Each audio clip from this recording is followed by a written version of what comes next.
আউযুবিল্লাহি মিনাশ শাইতানির রাজিম। বিসমিল্লাহির রহমানির রহিম। সুপ্রিয় শিক্ষার্থীবৃন্দ, আশা করি সকলে ভালো আছো, সুস্থ আছো, সুন্দর রয়েছো। বরাবরের মতো তোমাদের মাঝে আবারও একটি নতুন টপিক নিয়ে চলে আসলাম। আজকের আলোচনার বিষয় হচ্ছে ডি অ্যালেমবার্টের নীতি। ডি অ্যালেমবার্টের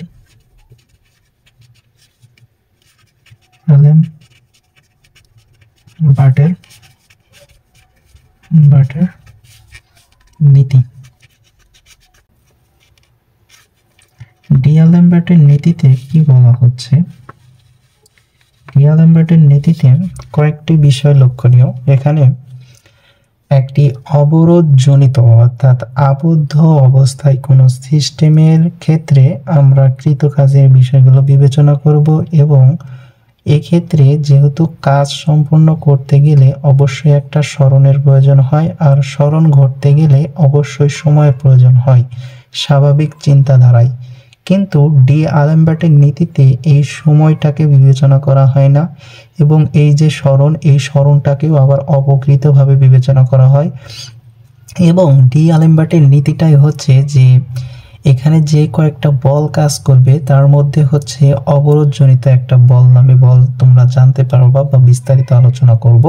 সেক্ষেত্রে সেই অবরোধজনিত বল কর্তৃক কৃতকাজের পরিমাণটাই হচ্ছে আমাদের শূন্য হবে। এটাই হচ্ছে আমাদের ডি অ্যালেমবার্টের নীতি। তাহলে নীতিটা যদি আমি লিখি যে কতগুলো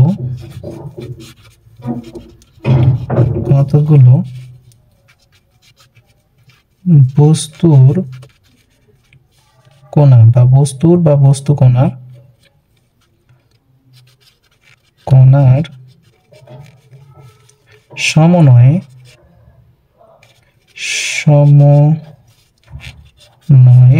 সমন্বয়ে তৈরি সিস্টেম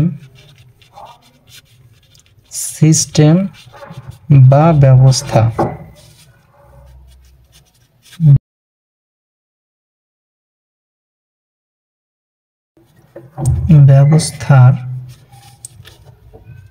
উপর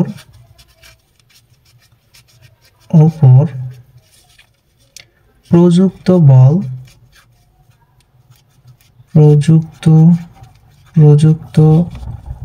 বল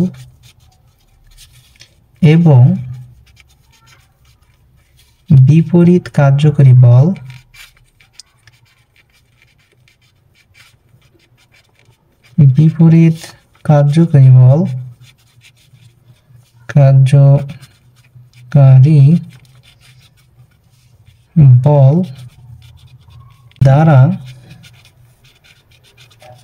দ্বারা কৃত কাজের পরিমাণ শূন্য। অর্থাৎ এখানে যে বিষয়গুলো আমরা লক্ষ্য করলাম, যে কোনো একটি বস্তু কণার সমন্বয়ে তৈরি সিস্টেম বা ব্যবস্থা, অর্থাৎ একটি দৃঢ় অবলম্বন, ঠিক আছে, দৃঢ় একটি বস্তু, সেই বস্তু বা সিস্টেমের ব্যবস্থার উপর প্রযুক্ত বল, তার উপর এক ধরনের প্রযুক্ত বল এবং বিপরীত কার্যকরী বল। এই বিপরীত কার্যকরী বলটা হচ্ছে প্রতিক্রিয়া বল, দ্বারা কৃত কাজের পরিমাণটা হচ্ছে শূন্য হবে। এটাই হচ্ছে ডি অ্যালেমবার্টের নীতি। এর গাণিতিক রূপ,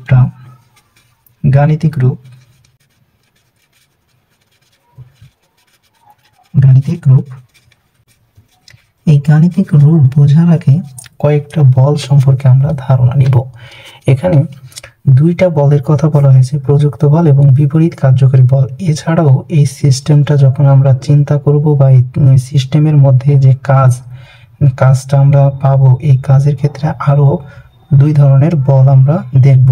তো সর্বসাকল্যে আমাদের মাথায় যে বিষয়গুলো ভালোভাবে রাখতে হবে সেটা হচ্ছে যে এই যে বল, কোনটাকে কি বল বলা হচ্ছে, এই বল সম্পর্কে বিস্তারিত আমাদের ধারণা রাখতে হবে। আমরা একটা আবদ্ধ বা অবরোধ একটা সিস্টেম যদি বিবেচনা করি, এই সিস্টেমটাকে আমাদের আগে ভালোভাবে বুঝতে হবে। তাহলে আমি যদি বলি যে একটি অবরোধ সিস্টেমটাকে ভালো করে বুঝতে হবে। একটি অবরোধ সিস্টেম, ধরলাম এটা একটি অবরোধ সিস্টেম বা ব্যবস্থা। সিস্টেমও যে কথা, ব্যবস্থাও সেই কথা। তাহলে এটা হচ্ছে অবরোধ একটি সিস্টেম বা দৃঢ় বস্তু, যার ক্ষেত্রে আমরা এখানে স্বাভাবিকভাবে দ্বিমাত্রিক অবস্থায় দেখতে পাচ্ছি যে 4টি তল রয়েছে এবং এই দৃঢ় বস্তু বা অবলম্বন সিস্টেম ব্যবস্থাতে অসংখ্য কোণার সমন্বয়ে তৈরি।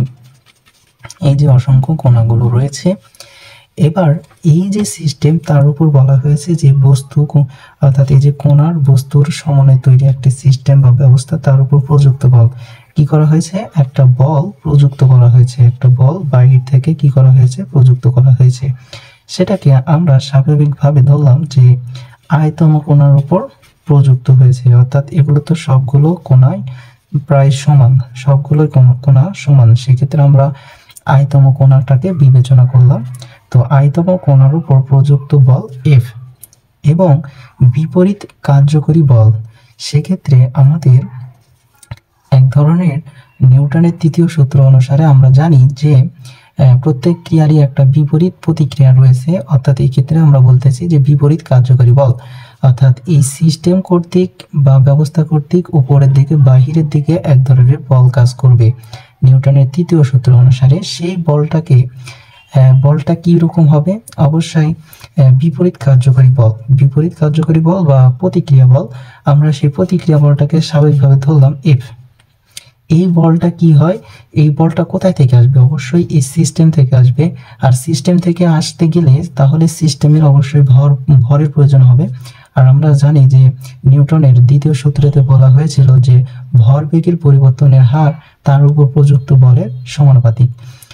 তো সেক্ষেত্রে আমরা এক্ষেত্রে ভরবেগের পরিবর্তনটাকে যদি বিবেচনা করি, তাহলে ভর এবং বেগ, এই ভরবেগটাকে আমরা কি বলতেছি যে ভরবেগকে স্বাভাবিকভাবে পি দ্বারা প্রকাশ করা হয়, তাহলে এটা সমান আমরা লিখতে পারি পি। এবার এই যে পি, ঠিক আছে, কিন্তু এই যে তার উপর প্রযুক্ত নিউটনের দ্বিতীয় সূত্রতে আমরা যেটা জানি যে তার উপর প্রযুক্ত বল অর্থাৎ ভরবেগের যে পরিবর্তনের হার তার উপর প্রযুক্ত বলের সমানুপাতিক।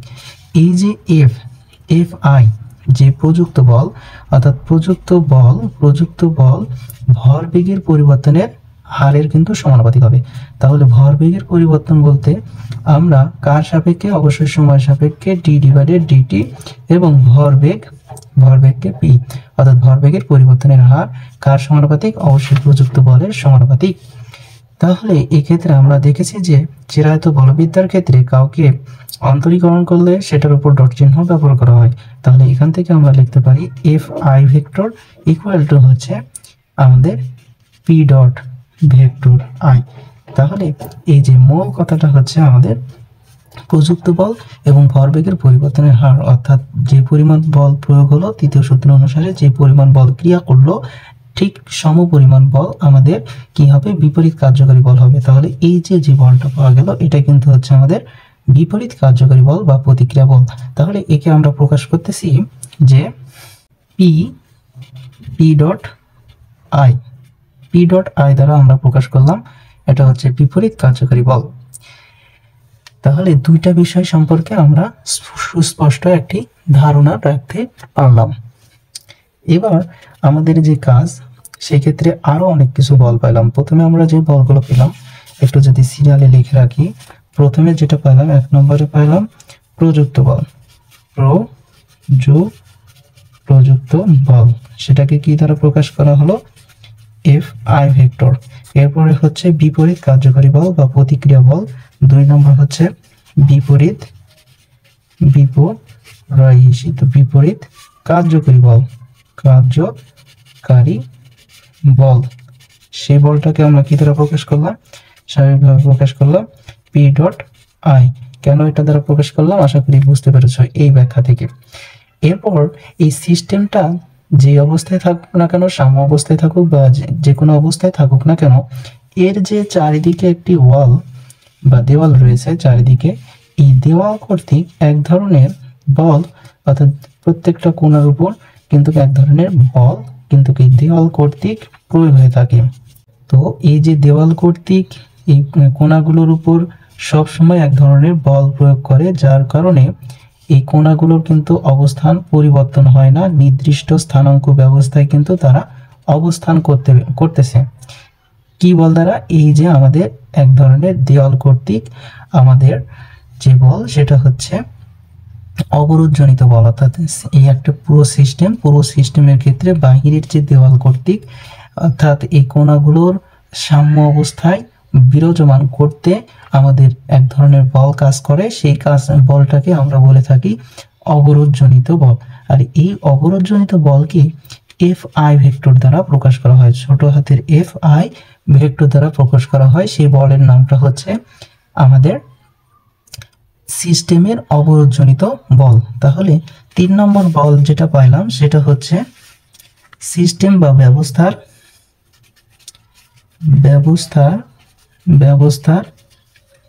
অবরোধজনিত বল।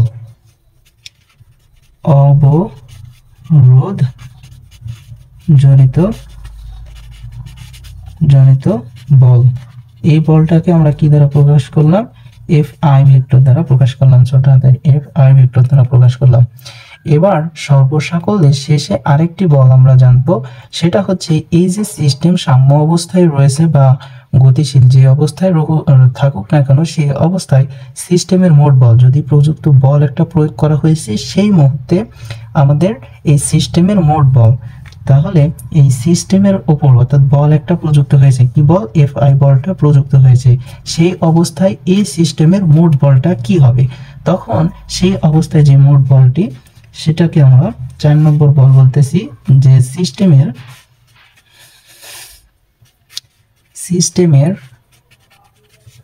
মোট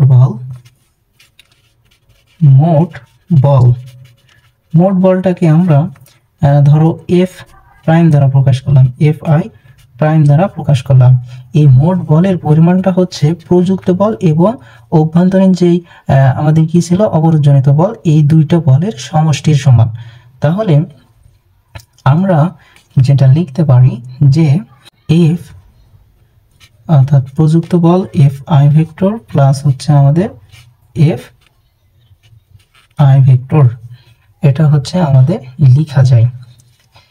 কিন্তু মজার বিষয় হচ্ছে আমরা এই যে একটা কথা বলে আসলাম যে নিউটনের দ্বিতীয় সূত্র অনুসারে যে ভরবেগের পরিবর্তন অর্থাৎ প্রত্যেক ক্রিয়ারই সমান বিপরীত প্রতিক্রিয়া রয়েছে, সমান কথাটা বারবার আমরা সূত্রে ব্যবহার করি। তার মানে কি, এই যে প্রযুক্ত বল এবং আমাদের যে প্রতিক্রিয়া বল, এই দুইটা কিন্তু পরস্পর সমান হয়ে থাকে।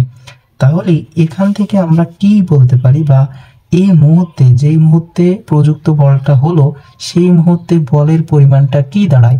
অর্থাৎ বলের পরিমাণটা বলা হলো সূত্র অনুসারে যে প্রযুক্ত বল কার সমানুপাতিক? ভরবেগের, অর্থাৎ কি রয়েছে যে প্রতিক্রিয়া বলের সমানুপাতিক। আর এই প্রতিক্রিয়া বলটা কি? আমাদের ভরবেগের পরিবর্তনের হার, ঠিক আছে, এটার সমানুপাতিক। তাহলে এই সূত্র থেকে আমরা কি লিখতে পারি? যেহেতু সমান ছিল, তাহলে Fi ভেক্টর এই P ডট I ভেক্টর, এটা যদি এই পাশে পার হয়ে যায় তাহলে আমরা লিখতে পারি যে P dot I vector equal হচ্ছে 0। এই মুহূর্তে অর্থাৎ যেই মুহূর্তে বলটা প্রযুক্ত হয়েছিল সেই মুহূর্তে বলের পরিমাণটা কিন্তু দাঁড়ালো এটা। এবং যেহেতু আমাদের এই যে দৃঢ় একটা বস্তু বা আবদ্ধ একটি সিস্টেম বা অবরোধজনিত একটি সিস্টেম, এই অবরোধজনিত সিস্টেমের ক্ষেত্রে কোণাগুলোর কিন্তু কোনো ধরনের সরণ ঘটে না, কিন্তু কাল্পনিক একটা সরণ কিন্তু এক্ষেত্রে আমাদের ধরে নেওয়া হয়েছিল। আমরা কাল্পনিক সরণ বা অপকৃত সরণ সম্পর্কে বিস্তারিত এর আগে কিন্তু জেনে এসেছি। তাহলে ধরলাম এই যে কোণা, এখান থেকে বল প্রয়োগের ফলে এখানে চলে আসলো, এক ধরনের অপকৃত সরণ ঘটলো। সেই অপকৃত সরণটাকে আমরা কিন্তু এর আগে প্রকাশ করেছিলাম ডেল্টা আর আই দ্বারা কিন্তু আমরা অপকৃত সরণকে চিনে থাকি বা প্রকাশ করে এসেছি। তো অনেকগুলো বিষয় নিয়ে তোমাদের সাথে আলোচনা করা হলো। তো এই যে বলা হয়েছিল আমাদের প্রথমে যে বিষয়টা, যে কার্যকরী বল দ্বারা অর্থাৎ ব্যবস্থার উপর প্রযুক্ত বল এবং বিপরীত কার্যকরী বল দ্বারা কৃত কাজের পরিমাণ শূন্য, অর্থাৎ এখানে কাজের বিষয়টাও কিন্তু রয়েছে। কিন্তু আমরা যখন অবরোধ একটি সিস্টেম জানতেছি তখন 4 ধরনের বলে কিন্তু কথা এক্ষেত্রে আমাদের উল্লেখ হচ্ছে, ঠিক আছে। এবং এক ধরনের সরণের কথা আমরা পেলাম, অপকৃত সরণ। যদি এইটুকু বিষয় বুঝে থাকি তাহলে চলো এবার গাণিতিক রূপটা আমরা প্রকাশ করি।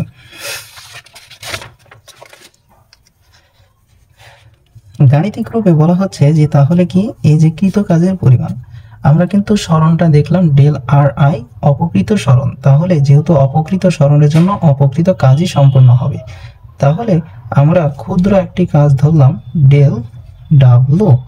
ডেল ডাব্লু একটি অপকৃত কাজ, যে কাজের পরিমাণটা আমরা বললাম কি 0, এটা 0 হবে। অর্থাৎ এই কাজ, আমরা কাজ সম্পর্কে আমরা যদি জানি যে কাজ স্বাভাবিকভাবে আমরা যে কাজটা জানি, কাজ ডাব্লু ইকুয়াল টু হচ্ছে এফ ইন্টু হচ্ছে এস, বল গুণন সরণ। কিন্তু এক্ষেত্রে আমরা কিন্তু একটা বিষয় পেলাম, বলটা ওই মুহূর্তে বলটা পেয়েছিলাম এটা, এবং সরণটা পেয়েছিলাম ডেল আর আই। তাহলে এই কাজের পরিমাণটা কিন্তু দাঁড়াবে এফ বলতে আমাদের এফ আই মাইনাস হচ্ছে পি ডট আই, এই যে বল। এবং সরণটা বলতে আমাদের বোঝানো হচ্ছিল কি, সরণটা এটা সমান কি, এটা হচ্ছে আমাদের বলের পরিমাণ। এই বল সমান কি ছিল 0, এবং এই বলের সাথে আমাদের যদি সরণ গুণ করে দিই তাহলে সরণটা আমাদের কি ছিল ডেল্টা আর আই ভেক্টর। তাহলে সরণ গুণ করে দিলে আমরা কাজ কিন্তু পেয়ে যাচ্ছি। তাহলে এই যে কাজ, এই সমীকরণটাই আমরা কিন্তু এখানে লিখব। তাহলে কাজের পরিমাণ 0, কাজ সমান আমরা কি পাইলাম, অর্থাৎ বল বলতে আমরা অর্থাৎ কাজের পরিমাণের জায়গায় আমরা লিখব কাজ সমান আমরা পাইছিলাম বল গুণন সরণ। বল সমান আমরা পাইলাম কি, যে এফ আই ভেক্টর মাইনাস হচ্ছে আমাদের পি ডট আই ভেক্টর, এটা হলো বল। তার সাথে আমাদের এক ধরনের সরণ, অপকৃত সরণ ডেল্টা আর আই, এটা গুণ অবস্থায় থাকলো। এটা সমানও কিন্তু 0ই হবে। কিন্তু একটা বিষয়, যেহেতু আয়তম কোণার ক্ষেত্রে বিষয়টা বিবেচনা করা হয়েছিল, কিন্তু এখান থেকে কিন্তু আয়ের অসংখ্য আয়তম কোণা রয়েছে। তাহলে এই বিষয়টাকে আমরা সামেশন দ্বারা প্রকাশ করতে পারি, যে summation bracket F I vector minus P dot I vector comma হচ্ছে delta R I vector equal to হচ্ছে 0। মূল কথা হচ্ছে এটাই আমাদের হচ্ছে কি, আমাদের হচ্ছে ডি-আলএমবার্টের গাণিতিক রূপ। তোমরা এই যে 2 লাইনটা লিখলাম, এই 2 লাইন তোমাদের বোঝার ক্ষেত্রে লিখলাম, সেক্ষেত্রে এই 2 লাইন লেখার প্রয়োজন নেই, সরাসরি আমরা লিখতে পারি যে ডি-আলএমবার্টের গাণিতিক যে রূপ, কাজের অপকৃত কাজের যে রূপ, সেই রূপ হচ্ছে সামেশন আই, এক্ষেত্রে আইতম কোণা দিতে পারো, I equal to bracket F I minus হচ্ছে P dot I vector into হচ্ছে del R I vector is equal to হচ্ছে 0। এটাই হচ্ছে আমাদের কি ডি-আলএমবার্টের মূল বিষয়টা, অর্থাৎ গাণিতিক রূপ। এখন এই বিষয়টা আমরা প্রমাণ করব। প্রমাণ ধরি কোন ব্যবস্থা বা সিস্টেমের ব্যবস্থার উপর মোট প্রযুক্ত বল এফ প্রাইম আই ভেক্টর। উপরে কিন্তু আমরা ধরেছিলাম যে প্রযুক্ত বল, এই প্রযুক্ত বলটাকে কিন্তু এফ আই ভেক্টর ধরেছিলাম, কিন্তু এই ক্ষেত্রে আমরা মোট প্রযুক্ত বলকে এফ প্রাইম আই ভেক্টর ধরলাম। মোট প্রযুক্ত বল এত, অর্থাৎ F prime vector F prime i vector, এবং বিপরীত কার্যকারী বল বিপরীত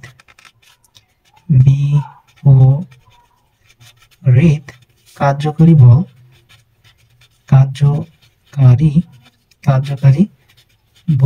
বিপরীত কার্যকারী বল, সেক্ষেত্রে আমরা ধরলাম কি এই যে একই কথা যেখানে ধরেছিলাম পি ডট আই ভেক্টর, এটা আমরা বিপরীত কার্যকরী বল ধরতে পারি। হ্যাঁ, এবার তাহলে আমরা যে বিপরীত কার্যকরী বল এত হলে এবার আসো, যেহেতু আমরা ডি আলেমবার্টের নীতি সম্পর্কে জানতেছি, তোমরা যে প্রথমে যে যুক্তিটা মনে রাখবা, যে নীতি অর্থাৎ এই যে দন্তন্য, এটার মাধ্যমে মনে রাখবা যে নিউটনের দ্বিতীয় সূত্র, এই জায়গায় তয় হিসি লেখা আছে কিন্তু তৃতীয় সূত্র না, দ্বিতীয় সূত্র। তাহলে আমরা লিখতে পারি যে নিউটনের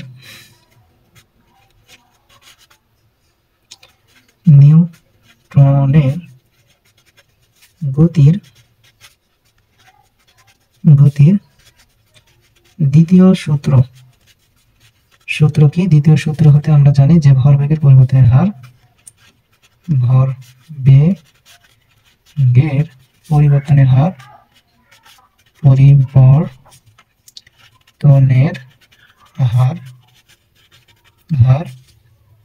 তার উপর প্রযুক্ত মোট প্রযুক্ত যুক্ত বলের সমানুপাতিক। তাহলে এখান থেকে যেটা বুঝলাম যে মোট প্রযুক্ত বলটা কি? এ প্রাইম আই এবং হচ্ছে ভরবেগের পরিবর্তন আমরা জেনে আসলাম, যেটা পেয়েছিলাম সেটা হচ্ছে পি ডট আই ভেক্টর। তাহলে আমরা লিখতে পারি যে ভরবেগের পরিবর্তনের হার বলা হচ্ছে যে মোট প্রযুক্ত বলের সমানুপাতিক। তাহলে আমরা যে সূত্র পাই এফ আই সমান প্রাইম সমান কিন্তু হচ্ছে পি ডট আই, এটা। এখন এখান থেকে যে বিষয়টা পাবো আমরা যে এফ প্রাইম আই, এটা রেখে দিলাম আর ওই পাশ থেকে পি ডট আই প্রাইম বার করে দিলাম, তাহলে থাকলো কি? 0। অর্থাৎ এই মুহূর্তে যে বলটা দাঁড়ালো, এই টোটাল বলটা হচ্ছে এটা হচ্ছে আমাদের বল। এবার যদি আমি বলি যে অপকৃত সরণ, আমরা যে সিস্টেম বিবেচনা করেছিলাম সেই সিস্টেমের ক্ষেত্রে কিন্তু আমরা অপকৃত একটা সরণ বিবেচনা করেছিলাম। তাহলে কৃত কাজের পরিমাণটা কি হবে? কৃত কাজ এখানে ধরলাম সংক্ষিপ্তভাবে যে ক্ষুদ্র একটা, যেহেতু অপকৃত সরণটাকে ডেল দ্বারা প্রকাশ করা হয়েছিল, তাহলে ক্ষুদ্র কাজ ডেল ডাব্লু ইকুয়াল হচ্ছে বল বলতে এই পুরোটা বল, তাহলে বল হচ্ছে F prime i vector minus হচ্ছে পি ডট আই ভেক্টর। এই বলের সাথে আমাদের যেই সরণটা পেয়েছিলাম, আমরা ক্ষুদ্র যে সরণটা পেয়েছিলাম ডেল, অর্থাৎ অপকৃত সরণ যেটা পেয়েছিলাম ডেল্টা আর আই, এই ডেল্টা আর আই যোগ করে দেবো অর্থাৎ গুণ করে দেবো। তাহলে এর সাথে আমাদের গুণ হচ্ছে ডেল্টা আর আই ভেক্টর। কিন্তু আমরা যেহেতু আয়তম কোণা এবং সিস্টেমটা অসংখ্য আয়তম কোণার সময়ের সৃষ্টি, তাহলে এর আগে সামেশন চিহ্ন ব্যবহার করব। এবার যেহেতু আমরা দেখেছিলাম এই বল সমান হচ্ছে 0, আমরা জানি যে a = 0 হলে a into B = 0 into B, অর্থাৎ উভয় পাশে যদি বি দ্বারা গুণ করে দেওয়া হলো তাহলে ab কিন্তু 0 হয়। তাহলে যেহেতু বল = 0, বলের সাথে ডেল্টা আর আই গুণ করে দেওয়া হয়েছে, তাহলে এটা = 0 হবে। এটা হচ্ছে আমরা একটা সমীকরণ, 2 নম্বর সমীকরণ দিলাম। এবার যে বিষয়টা দেখব যে এর অর্থ যেটা বোঝানো হচ্ছে যে ডেল ডাব্লু কৃত কাজ = 0 এবং আরেকবার বোঝানো হচ্ছে যে summation F prime i vector minus হচ্ছে P dot I vector into delta R i = 0, অর্থাৎ এই অংশটুকু 0, এই অংশটুকু 0। এবার যে বিষয়টা আমাদের বুঝতে হবে সেটা হচ্ছে গিয়ে, আমরা উপরে যে বিষয়টা দেখে আসলাম যে মোট প্রযুক্ত বল, এই যে মোট প্রযুক্ত বল অর্থাৎ মোট প্রযুক্ত বল কার সমান হবে? এই মোট প্রযুক্ত বলটা হচ্ছে, আমরা বলতে পারি যে যদি সিস্টেমের মোট প্রযুক্ত বল, সিস্টেমের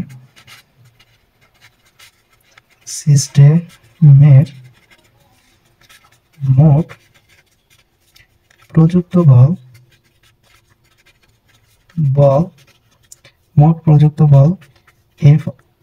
এফ ড্যাশ আই ভেক্টর, এটা হচ্ছে আমাদের প্রযুক্ত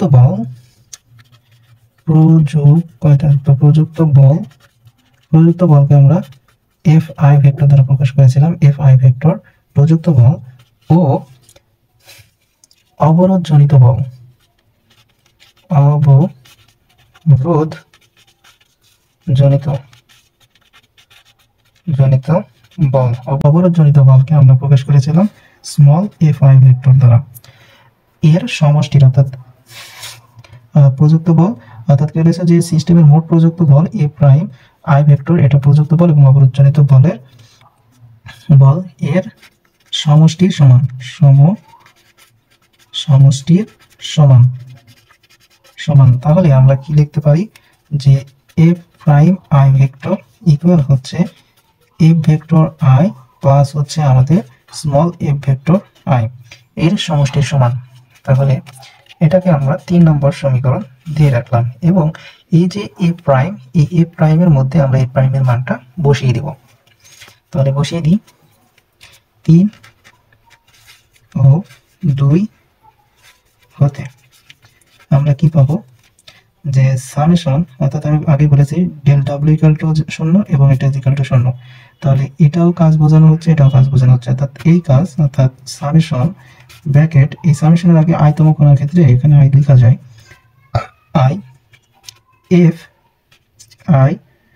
এক্ষেত্রে আমরা এফ প্রাইমের মানটা বসিয়ে দিব। এফ প্রাইমের মান হচ্ছে এফ আই ভেক্টর প্লাস হচ্ছে এফ আই ভেক্টর মাইনাস হচ্ছে আমাদের P dot I vector into আমাদের ছিল delta R I vector equal হচ্ছে আমাদের 0। এই অবস্থায় যখন থাকতেছে তখন আমাদের আরেকটা বিষয় দিকে লক্ষ্য রাখতে হবে, অর্থাৎ এই যে সিস্টেম, এই সিস্টেমের উপর যে প্রযুক্ত বলটা ক্রিয়া হয়েছিল, যার ফলে আমাদের স্বাভাবিকভাবে বস্তুকণার যে সরণটা ঘটার কথা সেটা হচ্ছে এই বরাবর, অর্থাৎ আমাদের 90 ডিগ্রি অ্যাঙ্গেলে পরিবর্তন ঘটবে, অর্থাৎ 90 ডিগ্রি অ্যাঙ্গেলে পরিবর্তন ঘটবে। তো সেই ক্ষেত্রে আমরা যে ডট গুণনের নিয়মটা জানতাম, A dot B equal to হচ্ছে এ বি কস থিটা, এই যে সূত্র জানতাম, কিন্তু এই ক্ষেত্রে 90 ডিগ্রি হওয়ার ক্ষেত্রে আমরা এখানে এ বি কস 90 ডিগ্রির মান কত 0, তাহলে এটা ইকুয়াল টু 0 পেতাম। তাহলে আমাদের এই যে সরণ, এটা হচ্ছে আমাদের কি সরণ এ, আর বি ইকুয়াল টু হচ্ছে আমরা যে রাশিটা, অর্থাৎ বল, যে বলটা পেয়েছিলাম, বল যে টোটাল বল ওটা হচ্ছে বি, এবং এ ইকুয়াল টু যদি ধরা হয় ডেল্টা আর আই, এই ডট গুণন করলে আমরা এই বিষয়টা পাইতাম।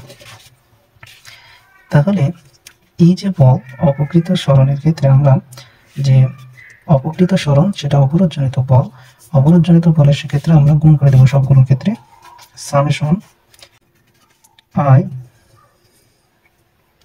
ব্র্যাকেট এফ আই ভেক্টর এর সাথে ডেল্টা আর আই গুণ হয়ে গেল plus small F I vector অর্থাৎ অবরোধজনিত বল তার সাথে ডেল্টা আর আই মাইনাস আমাদের পি ডট আই ভেক্টর তার সাথে হচ্ছে ডেল্টা আর আই ভেক্টর, এটা ইজ ইকুয়াল টু 0। এবার এই অংশটুকু অর্থাৎ অবরোধজনিত বল এবং অবরোধজনিত যে বল, এই যে অবরোধজনিত বল বললাম দেওয়াল কর্তৃক, তাহলে এর সাথে আমাদের সরণটা ঘটে এই বরাবর। তাহলে সেক্ষেত্রে আমাদের যে বিষয়টা পেলাম যে এ বলতে আমাদের ডেল্টা আর ভেক্টর এবং বি বলতে এক্ষেত্রে আমাদের যে অবরোধজনিত যে বল, এই যে এফ, এই বল। তাহলে এই দুইটা ডট গুণন করলে আমরা 0 পেয়ে যাব।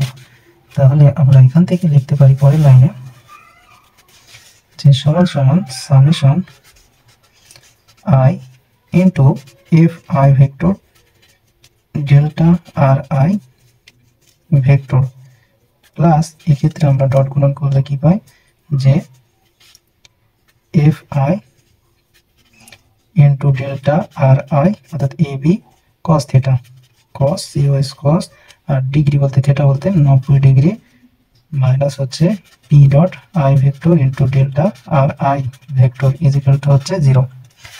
তাহলে এই মানটা আমরা কি পেয়ে যাব 0, অর্থাৎ implies that summation I bracket f I delta r I vector plus হচ্ছে 0 মাইনাস হচ্ছে p dot I vector into delta r I vector is equal to হচ্ছে 0। তাহলে আর একটু খুবই আমাদের হয়ে যাচ্ছে অঙ্কটা। এরপরে যে বিষয়টা আমরা পাবো এই লাইনের পর implies that summation আই, এই ক্ষেত্রে আমাদের কি থাকতেছে যে এই ডেল্টা আর আইটা কমন নেব, তাহলে এফ আই ভেক্টর মাইনাস হচ্ছে আমাদের পি ডট আই ভেক্টর, আর এখান থেকে যেহেতু 0 তো পড়ে গেল মাইনাস থাকলো, আর ডেল্টা আর আই কমন নিলাম, delta R I vector is equal to 0। এটাই হচ্ছে আমাদের 4 নম্বর সমীকরণ, আর এটাই হচ্ছে আমাদের ডি আলবার্টের নীতি। সেক্ষেত্রে আমাদের প্রমাণ করতে বলা হয়েছিল যে এটা ইজ ইকুয়াল টু 0 দেখাও। তাহলে আশা করি যাই যে তোমরা প্রমাণটা বুঝতে পেরেছো। তাহলে কি লেখা যায়, এটি ডি আলবার্টের আলেমবার্টের ডি আলেমবার্টের নীতি। তো সকলে ভালো থাকো, সুস্থ থাকো, সুন্দর থাকো, পরবর্তী ক্লাসে অপেক্ষায় থাকো। আশা করি বিষয়গুলো বোঝা গেছে। আসসালামু আলাইকুম রহমতুল্লাহ।